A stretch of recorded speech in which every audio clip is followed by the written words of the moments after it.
ஒரு ஊர்ல ராஜன் என்ற ஒருத்தர் வாழ்ந்துட்டு வந்தாருங்க. அவர் மிகவும் உழைப்பாளி, நல்ல செல்வந்தர், காசு பணம் வசதி எல்லாமே இருந்துச்சு. ஆனா ஒரே ஒரு குறைதான் அவர்கிட்ட. அவர் யார்கிட்டயுமே என்ன செய்ய மாட்டாரு, அன்பாகவே பேசுனது கிடையாது. யாராவது ஹெல்ப் கேட்டா கூட எனக்கு டைம் இல்ல அப்படின்னு சொல்லி அவங்களை அனுப்பிடுவார். ஆனா அதே ஊர்ல மரியா என்ற ஒரு அம்மா இருந்தாங்க. அவங்க ஏழை, காசு பணம் அவ்வளவா கிடையாது. ஆனா எல்லாரிடத்துலயும் அன்பாக பேசுவாங்க. அவங்க கிட்ட நிறைய குடுக்கறது இல்லைன்னாலும் வீட்டுக்கு வந்தவங்களுக்கு சாப்பாடு கொடுத்து, பசியா வரவங்களுக்கு பசியாற்றி அவங்களால முடிஞ்ச உதவி என்ன செய்வாங்க, செய்துட்டு இருப்பாங்க. ஒரு நாள் இந்த ராஜன் என்ன செய்தாருன்னா, கடுமையான நோயால அப்படியே படுக்கையாயிட்டார். அந்த ஊர் மக்கள் யாருமே அவருக்கு ஹெல்ப் பண்ண வரல. அவனுக்கு எழுந்து சமைச்சு சாப்பிட கூட முடியாத நேரத்துல இந்த மரியா என்ன செய்தாங்க, இத கேள்விப்பட்டு அவர் இப்படி தனிமையில தவிக்கிறாரேன்னு சொல்லி போய் அவருக்கு சாப்பாடு செய்து கொடுத்து அவங்களுக்காக ஜெபிச்சு அப்புறம் அவருக்கு ஆறுதல கூறினாங்க. அதை பார்த்த ராஜன் ரொம்ப வெக்கப்பட்டாரு.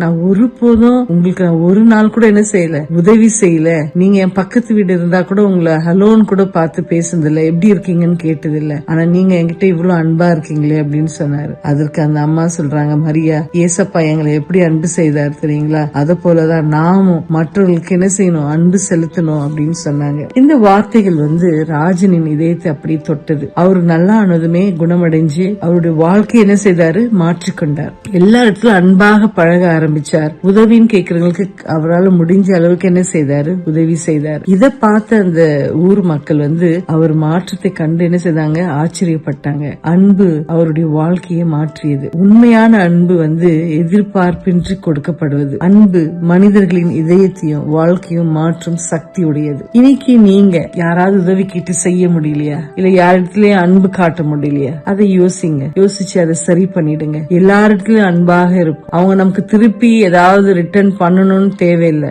எந்த ஒரு எதிர்பார்ப்பு இல்லாம என்ன செய்வோம், நம்ம எல்லாரிடத்திலயும் அன்பா இருப்போம். அதுதான் தேவன் என்ன செய்யறாரு, விரும்புறாரு. 1 யோவான் 4:7 பிரியமானவர்களே, ஒருவருக்கொருவர் அன்பாய் இருக்க கடவோம், ஏனெனில் அன்பு தேவனால் உண்டாயிருக்கிறது. அன்புள்ள எவனும் தேவனால் பிறந்து அவரை அறிந்திருக்கிறான். இந்த ஒரு அருமையான வசனத்தை மனசுல வச்சுக்கிட்டு நீங்க சமாதானத்தோடு என்ன செய்யுங்க, படுங்க.